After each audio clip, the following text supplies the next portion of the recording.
Vampire बहू। एक पेड़ की डाली पर दो भूत बैठकर आपस में बातें कर रहे थे। एक भूत, क्यों री तेजस्विनी, सुना है कि तुम्हारा पति दूसरी शादी कर रहा है, तुम्हारी सास उसके लिए रिश्ता ढूंढ रही है। तब तेजस्विनी भूत, तो क्या हो गया, चाहे वो जितनी मर्जी शादी कर ले मेरी बला से। तब पहली भूतनी, अरे ये क्या, जब तुम इस पेड़ पर आकर बैठी पहली बार तब तुम्ही ने तो कहा था कि जो अन्याय मेरे साथ हुआ है किसी और स्त्री के साथ नहीं होना चाहिए। तुम्हारी सास के हाथों एक और भोली स्त्री की जिंदगी गवाह हो जाए और तुम देखती रहोगी। तुम में जो जोश और आक्रोश था उसका क्या हुआ। तब तेजस्विनी, हाँ सच कहती हो, अभी भी सोचती हूँ तो मेरा जी करता है मेरी सास को पकड़ कर ले आऊं और उसे इसी पेड़ में ना वो 7 वाले कांटों के झाड़ में उसे उल्टा लटका दूं। एक तो मुझे जहर पिलाकर मार डाला और फिर खूब रोने का नाटक किया, फिर मुझे समाधि में गाड़ दिया। पता नहीं समाधि में मेरा शव है भी या नहीं, या उसे भी निकाल कर बेच डाला। चलो मैं चलती हूँ और उसे जरा तंग करके आती हूँ।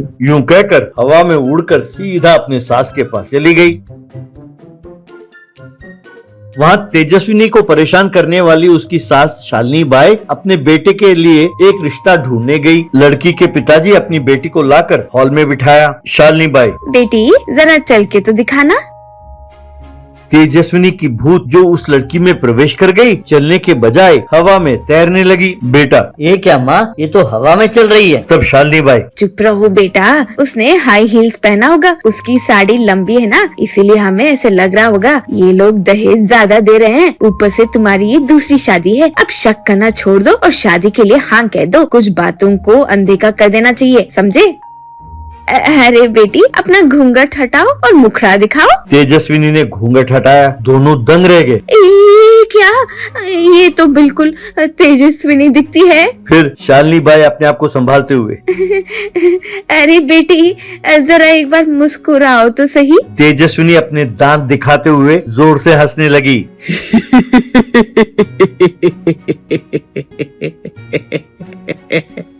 उसके आगे 2 दांत जैसे चुड़ैल के होते हैं बड़े से बाहर निकले। तब शालिनी, ये क्या, इसके 2 दांत लंबे लंबे हैं। तब लड़की के पिताजी, ना वो बड़े दांत नहीं है, बस थोड़े टेढ़े मेढ़े हैं। हमने दांतों के डॉक्टर को दिखाया था, उन्होंने कहा कोई बात नहीं, टेढ़े मेढ़े हैं तो क्या हुआ, और वैसे भी आजकल लड़कियां सुरक्षित कहाँ हैं, ये दांत इसकी रक्षा करेंगी। और आजकल तो लड़कियां पेपर स्प्रे वगैरह इस्तेमाल नहीं करती, और खाली हाथ अपने आप को छुड़ाना मुश्किल है ना, इसलिए वैम्पायर की तरह अगर इसने उनको काटा तो मारे डर के ये भाग जाएंगे। इस तरह इसकी सुरक्षा बनी रहेगी, क्यों है ना। तब शालिनी डर डर के, ये वैम्पायर क्या होता है। तब वो, वैम्पायर का मतलब खून चूसने वाली डायन। बचपन में ड्रैकुला का फिल्म देखा था, शायद आपने भी देखा हो। तब शालिनी, हाँ देखा था। ठीक है आप शादी की तैयारी कीजिए। कहकर अपने बेटे के साथ वहाँ से चली गई।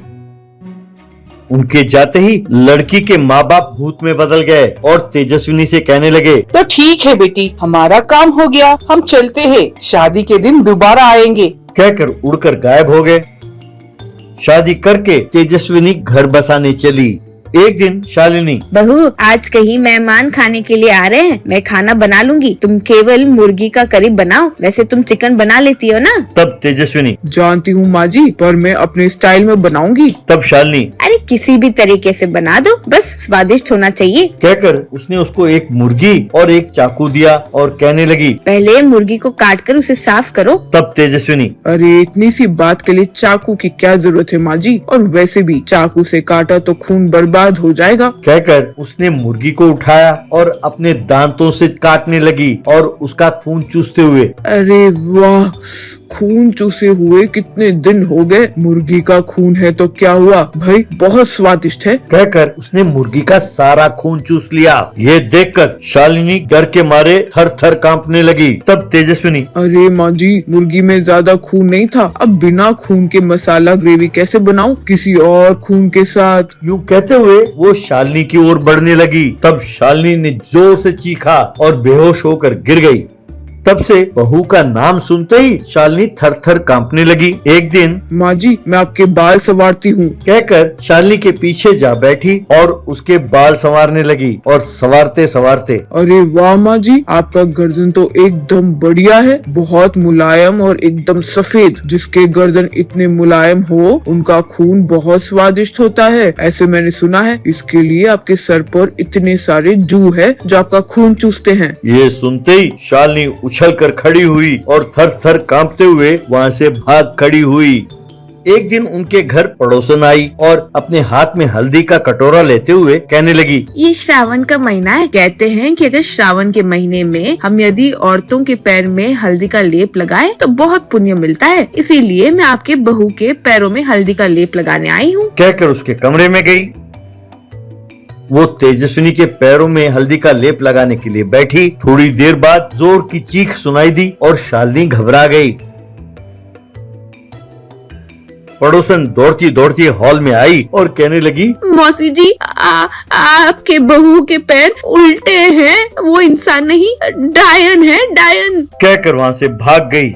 तभी तेजस्विनी हवा में उड़ती हुई आई और कहने लगी, क्यों माँ जी, जान गए ना कि मैं कौन हूँ? आपने मुझे पहचाना? ये कहकर कि मैं 1 लाख रुपए दहेज कम लाई हूँ, मुझे जहर पिलाकर मार डाला। मैं वही तेजस्विनी हूँ, आपकी पहली बहू और दूसरी बहू भी मैं ही हूँ। पता नहीं क्यों माँ जी, आप पर मेरा प्यार उमड़ उमड़ कर आ रहा है। बहुत प्यास लगी है माँ जी, बहुत दिन हो गए इंसान का खून चूसे। कहकर शालिनी के गर्दन को काटकर उसका खून चूसने लगी। अब पेड़ में हवा में उड़ रहे थे सास और बहू। एक जगह तेजस्विनी रुकी और कहने लगी, माँ जी, यही वो पेड़ है जहाँ मैं रहती हूँ और वो कांटों का झाड़ दिख रहा है, आपको वहीं रहना होगा। जब भी जी चाहे मेरे पेड़ पर चली आना, हम गप्पे लड़ाएंगे, ठीक है? Bye bye. कहकर वो अपने पेड़ के टहनी पे जा बैठी।